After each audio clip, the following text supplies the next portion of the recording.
नमस्कार बंधुरा बनी रान्नाघरे आपनादेर सबाइके स्वागत जानिए आज आबार चले एसेछि आरो एकटा रेसिपि निये आपनादेर सामने।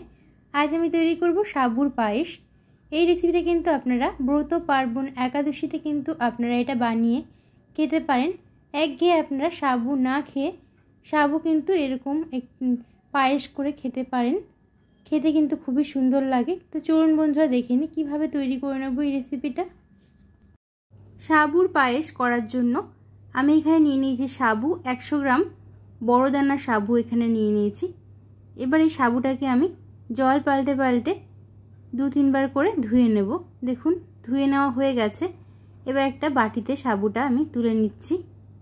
নিয়ে এবার আমি সাবুটাকে প্রায় অল্প জল দিয়ে ভিজিয়ে রাখব প্রায় 20 মিনিট মতো। দেখুন এরকম অল্প জল দিতে হবে। দেখুন 20 মিনিট পর সাবুটা কিন্তু সব জল টেনে নিয়েছে আর নরম হয়ে গেছে। আমি একটা দেখিয়ে দিচ্ছি। দেখুন ঠিক এরকমভাবে কিন্তু সাবুটা নরম হয়ে যাবে।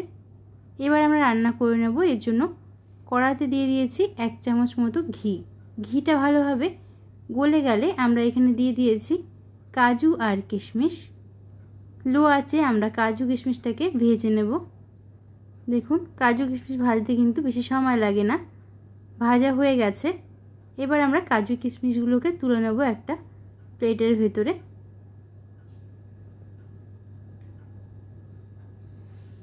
তুলে নিয়েছি। এবার এই কড়াইতেই যে ঘিটা আছে এই ঘির ভেতরে আমি ভিজিয়ে রাখা সাবুটাকে দিয়ে দিয়েছি। দিয়ে এবার এই ঘির সাথে একটু মিনিট খানেক সাবুটাকে ভেজে নেব। তাহলে কিন্তু এই ঘিটার সঙ্গে ভাজলে সাবুটা খুব সুন্দর লাগে খেতে। দেখুন ভাজা হয়ে গেছে। এবার সাবুটাকে তুলে নিচ্ছি একটা বাটির ভেতরে।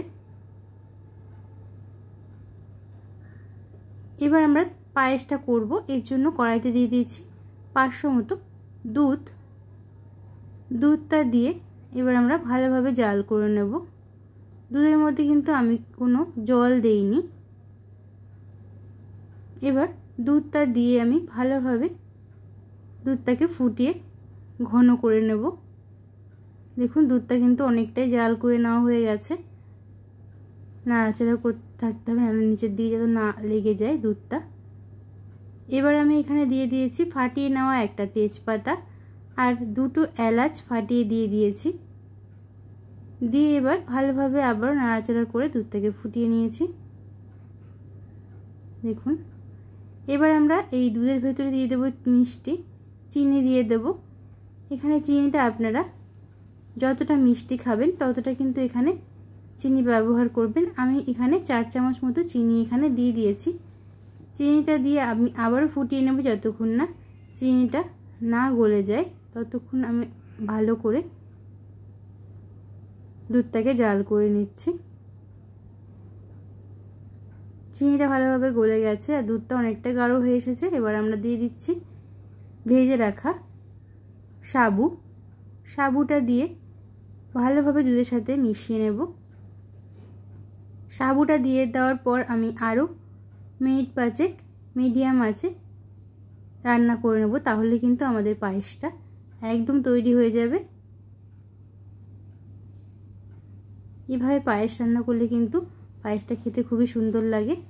আপনারা ব্রত পার্বণ একাদশীতে কিন্তু খুব সহজে এটা বানিয়ে নিতে পারেন বাড়িতে আর খেতেও খুব সুন্দর হয়। চিনিটা একটু কম আছে এর জন্য আমি আরও 2 চামচ এখানে চিনি দিয়ে দিলাম। চিনিটা দিয়ে আমি আরও ভালোভাবে নাড়াচাড়া করে নিলাম। দেখুন সাবুটা কিন্তু এখানে গলেও যায়নি আর শক্তও নেই। সাবুটা ভালোভাবে রান্না হয়ে গেছে। এবার আমি এখানে দিয়ে দিয়েছি ভেজে রাখা কাজু কিশমিশ।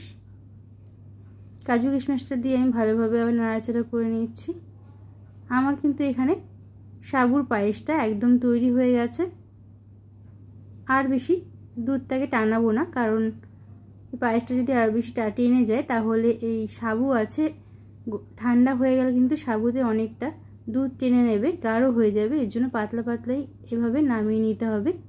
দেখুন এভাবে কিন্তু নামিয়ে নিয়েছি একটা বাটির ভেতরে। দেখতে কত সুন্দর হয়েছে দেখুন। খেতেও কিন্তু এটা খুবই সুন্দর হয়। আপনার বাড়িতে খুব সহজেই এটা বানিয়ে নিতে পারেন। যদি আপনাদের ভালো লাগে এই রেসিপিটা তাহলে আমার চ্যানেলটিকে সাবস্ক্রাইব করে পাশে থাকবেন, লাইক কমেন্ট শেয়ার করবেন। ধন্যবাদ।